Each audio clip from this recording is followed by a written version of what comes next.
Hello, everyone. Welcome to Library Creates Dialogue series, where we bring you inspiring stories from remarkable individuals. I'm your host, Ram, and today we have the privilege of diving into the life and experiences of Dr. Alida Andersen. Dr. Anderson is not only a practicing dentist, but also a passionate advocate for greener living, an educator of dental health, and a human rights activist. She's a former Miss Iran and Miss Ontario, and involved in numerous media activities such as acting. Her journey from Iran to Canada is a story of resilience and determination. And today, we will begin a series of podcasts exploring her life and the lessons she's learned along the way. So, with that, welcome again, Dr. Alida Anderson, and we are really excited to have you here. Thank you so much for having me. I'm very happy to be here with you. Great. So, we would like to start from your journey. How did you come to Canada? When did it start? All of that. I came to Canada in 1994, and at that time, I basically had to come to the new country, learn the language, and start life journey, a new journey at that time, and yeah, and then started from there. So what uh, kind of struggle you had in the beginning? Because coming to a new country and and also like going through all that ambiguity, how did you deal with it? And what do you gonna tell people who are watching this? Like how should they deal with that? And how do they feel confident coming abroad? Like was it a easy path for you, or it was a difficult like one that yeah, that you wanna share with others? Yeah, I think yes, there's definitely it was difficult at the beginning when you come to a new country, you don't know the language, you're trying to start your life again. I was about 13 years old at that time. I knew very little English, just small amount of words and grammars. But I was very focused in what I wanted to do, which was to be a good student and learn and do the best I can. So I think that was the main thing that I was trying to focus on, and in that journey was is a it was a journey of I think a lot of dedication, but yeah, I remember I had a dictionary that I had to like look at one word by word just to look at just to figure out what each lesson of the day was, and I was spending many hours of studying. But in terms of, maybe for your audience, I'm not too like kind of focused on maybe what could be interesting to them is that uh, from the beginning, since I was a child, I was really in the Persian culture, Iranian culture. We are very focused on education, and I think that was something that was engraved in my brain from the beginning. That in order to have a good life and have opportunities in life, you have to study and have education. That's one thing that cannot be taken away from you. Everything else can be taken away from you, but not your education. So that was kind of hacked in my brain, and that was one of the main focus that I had while I was a student, and tried to just do that. Um, but yeah, I don't know if you have any questions so far No, that or was amazing. That nobody can take our education. I think that's the inspiring quote already, kids who are like young students can take from this conversation, right? I mean, your journey definitely is so inspiring. And you mentioned about the dictionary, right? The paper dictionary that you used to have. So despite all the difficulties in the English, right, early age, I think you were still able to overcome that. Now you are a fluent speaker, you speaks in the conferences and you write articles and you have been published and you have been like like people are writing about you, and that's like I want to hear more about that. How did you overcome that English fear? And then you said you were just 13 when you came to Canada. yes, So yes. how was your school, like high school life, like was it like easy? No, so the high school life, the first year was very difficult because, again, because I couldn't speak the language, I didn't have any friends. I was sitting in the cafeteria all by myself eating, and yes, it was the first half a year was very difficult. The years after that, it got better. Every year got better, of course. But but even my high school was not a great high school. It was not in the best neighborhood. It was There were children who had issues at home. There was one time that a couple of the students were arrested in the middle of the cafeteria and they actually went to jail. So actually that kind of brings me to a point of, I think, I understand it from my own experience that if you really want something and if you want to have a good education, you can get it wherever you are and at any circumstances. There's often, and I see that people are spending so much time and effort for their children, let's say the parents, putting them in private schools, in the best schools, with all kinds of tutors. And I have seen those people who have actually didn't do much with their education. They ended up being a dropout or just didn't want to because it wasn't their goal, it wasn't their dream, it wasn't something they wanted, it was something that their parents they wanted. So I feel like if this is something that you want, if education or anything else is something that you want, there's no really reason of not being able to do it. Of course, there's certain basic needs that we need to have, like have a home that is safe, that is loving, and all of those things was provided for me. So I am very blessed in that sense. But when it came to studying and putting the hours and the dedication, that was all from my own end. My parents never pushed me into doing it because I feel like if they did, maybe I would just do the opposite. I don't know, rebel. But yeah, so I kind of try to remember that for my own kids. But sometimes you forget and you're like, oh, you should do this. But again, yeah, it's yeah. Yeah, education or any skill like that you're passionate about, if like people can keep on building on that skill, I think they see the extraordinary result in the end, right? So you had like many skills, right? As I read your biodata, and we are family friends, as I talk to you quite often, like, and there are so many shades in your story, like, so um we talked about like how not knowing from English and going to a high school, how you overcome all the difficulties and you became affluent in both the things. You did really well in your school.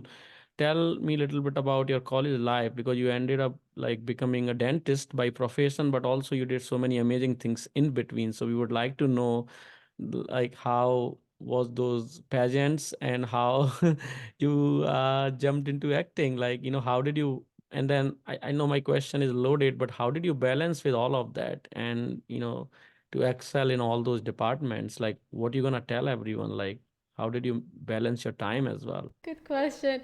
Okay, so I think there's a few things maybe I can bring up here. I think I'm going to go back into talking about two main things, Ram. I think we can all agree that everybody wants to be successful and happy in life. Like somehow this is what we all want.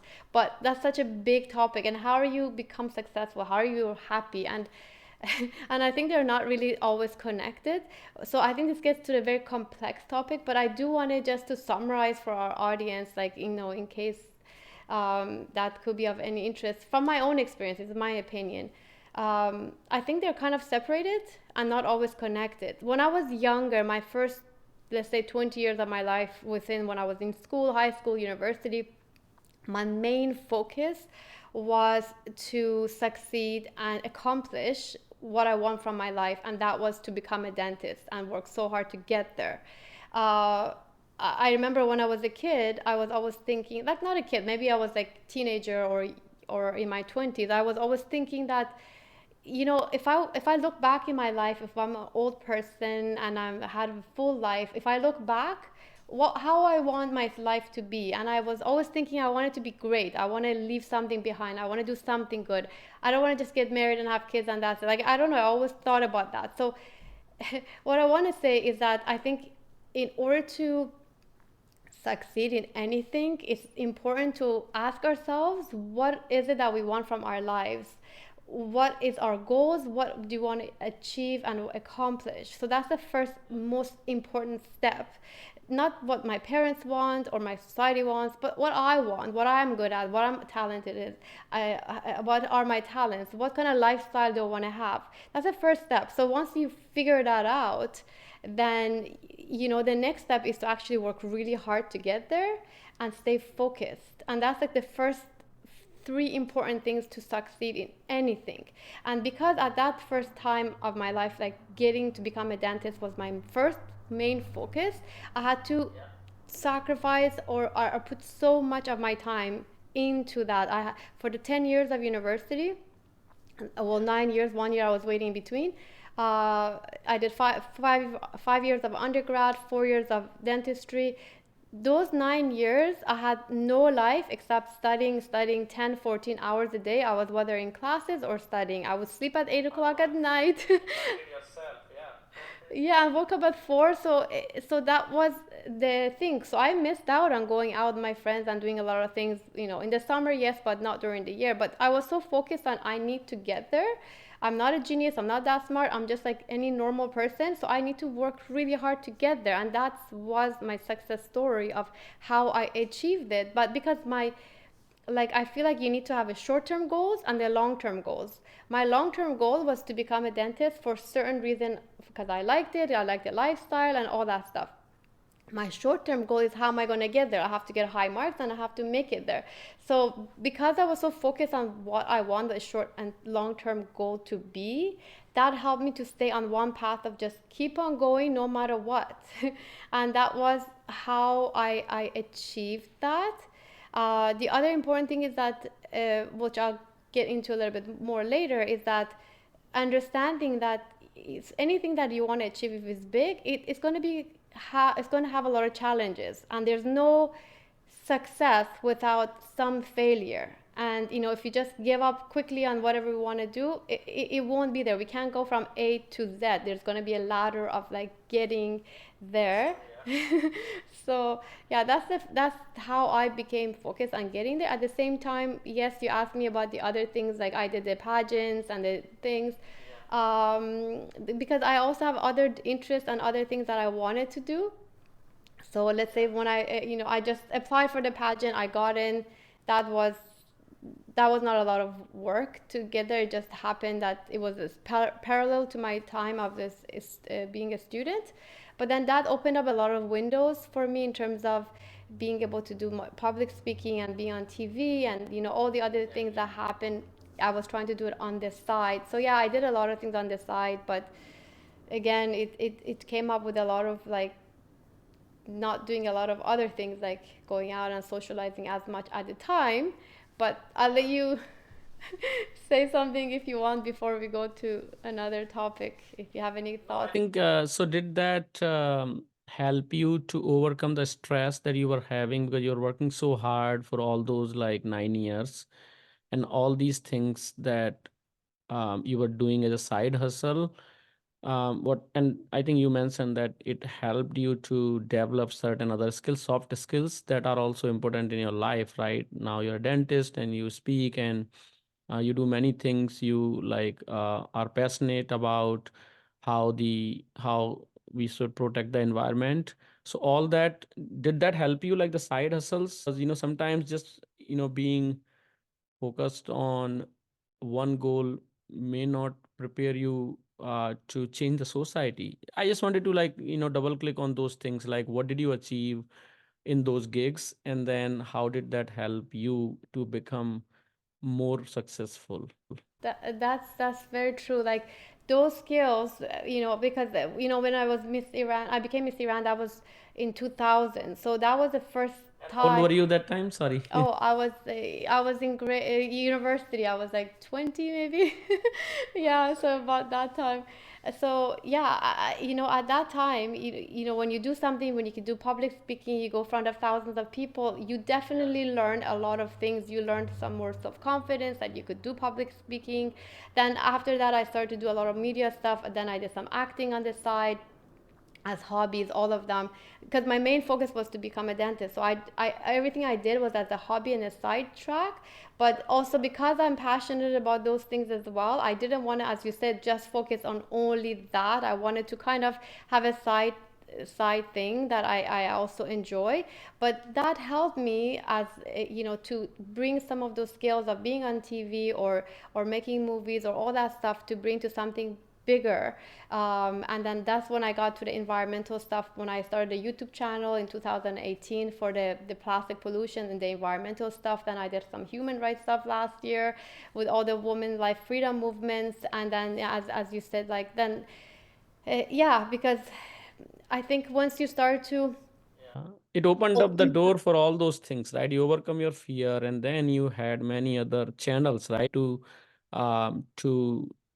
leverage your skills to change the world. What's the YouTube channel like name that you run? One is called Alida Eco, which is like all the environmental stuff that I've done for the last few years. The other one is a dental channel. Alida Andersen is my name. That's also try to do educational, oral health education for everyone. But now I'm starting to focus mainly for doing it for children, as a preventative and education for their oral health. So yeah, I think be able to just do something, and that's kind of brings me to the next stage of what I have was important to me, because as I mentioned something about success and happiness, right? So for me, the first part of my life was to like succeed into becoming the main goal that I had was as dentist. My other half of life has been about balancing life and finding true happiness from within, and that has been my main focus of what I want to do. How do I focus on that? How do I balance my life between work, between family, between having fun, between doing something for the world, giving something to the world? For me, it's super important. I don't want to just be here and consume and take. I also feel like part of my true happiness becomes when I give and give in some way that I can, however big or small it could be, within my ability. And balancing that has been good, because now I also have thinking about having fun too, because at that time I was not focused on that. I was focused on getting there, but now I'm focused on getting everything that makes me happy, including, like as I said, having a good time, being with my children, and so many other things. Yeah, I mean, you're mother of two beautiful kids, and doing all that definitely is amazing, right? And you're always not only trying to um, practice practice like your profession, but also I think you're always passionate about, like, you want to do something for society, right?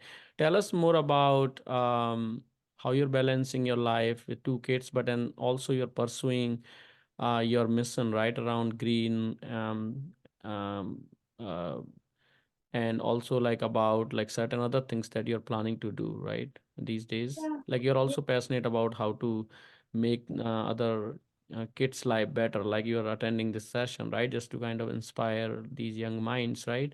So tell us a little bit more about that. So I think because as I achieved the first part, which was becoming a dentist, that, because remember I was talking about like short-term goals and long-term goals, is like what you want from your life. One of the reasons that I chose dentistry was also from because of the lifestyle as well, because I could choose how many days I want to work or don't work, and I built my life in such a way that I could have time for all the things that are important to me. And for me, at this point, it's not just dentistry anymore, or just make go to work, make certain have certain amount of income, or have certain way of living in terms of like money and wealth. I'm not saying that's anything wrong with that. And just talking personally for me, because you're asking me how I'm balancing everything else. For me, is to have that balance. It part of it means that I don't want to work as much, which means that I'm not making as much money, which means that I'm not having a glamorous life, that it comes with materialistic stuff. But to me, I feel extremely rich and enriched when I can do other things that are important to me. So yes, let's say I go to work 2-3 times the week, then the other 2-3 days a week I have time for personal things, for environmental stuff, for the passion stuff, for my kids, for everything else that matters to me. And one way of doing that, when you don't work a lot, it also means that if you have less income, is you also have to have less expensive. And being able to keep my expenses low in life as general, that allowed me to do the other things. That's great. I think that's really inspiring. I mean, most of us, like, when we are free, we just go to YouTube or, start watching some videos, and we just like spend time. It's great that you're finding time from your profession for these good things, I think. And that you are doing because you have seen uncertainties, ambiguities, and then you worked hard. You were passionate. You were very clear about your short-term goals, long-term goals, and you always focused on working hard. I think that is the reason that you are now value those things, and you are now trying to still follow things that can improve lives of others, right? So it was great talking to you. Anything you want to say as a closing statement from your side? Thank you so much. Yeah, it's been pleasure to be here again. Thank you for having me, and it's always nice to speak to you. I think, yeah, I think you summarized it well. I think I think finding what you really want, again, I'm going back to that, is the main key. And that could be for anyone. Sometimes I feel like people either doing things for the wrong reasons, or they're falling into this hamster wheel where you're just running. So let's say as an adult life, we just go go go, and then we just never have time to stop to think, like, are we in the right place? And then people like searching and running for this dream that someone else have created for us. The society says, like, you have to live in a certain way, you have to have certain amount of money or car or this or house to be happy. And I'm so against that. I feel like true happiness, it doesn't come from materialistic stuff. Of course we all need enough money to be comfortable, but it comes from within and from the most simple things in life. The most simple things is where we find the happiness, and finding the balance of giving to yourself and to the people you love and outside, it really does help with that. And then again, so if we're falling to that route of just keep on going, I think a lot of times we find ourselves exhausted and lost, and we're achieving things but we're not feeling it. So again, I think my main thing to anyone is that if you ever find yourself in that situation, like, stop, breathe, and think, like, is this the path I want to be in my life? No matter how old you are, where you're from, what you're doing, with any type of situation, and step back and kind of restart and rethink and maybe change paths. Just 2 years ago, we left the Canada for 2 years, and we've been living back and forth between Canada and Greece because I ask myself again this question. A lot of times I rock the boat. Like, do I want to be here now? Maybe I want to change. So again, we can do that another day. But yeah, I think that's important, to be true and honest with what we really want and just go for it without fear. Thank you so much. I think this is very inspiring, and we're gonna have series of discussions. We're not gonna leave you here, so we will have you again. And if people like myself and yourself who did not have access to English and privileges can be successful, then anyone can be successful. I think this is the story we want to tell the young minds, that work hard, don't worry about the language barriers, don't worry about the border barriers, right? Just like keep working hard and keep sharpening your skills, and there are things that you can achieve that you did not even imagine for, right? But have high vision, have high dreams, and you can achieve anything. But we will meet again, and we'll talk again more. We'll double click more about your dictionary that you had used to have in your hand. I'm interested to hear more stories about that. Thank you so much for your time. Really appreciate it. Thank you. Thank you very much. Thank you. Have a great day. Bye.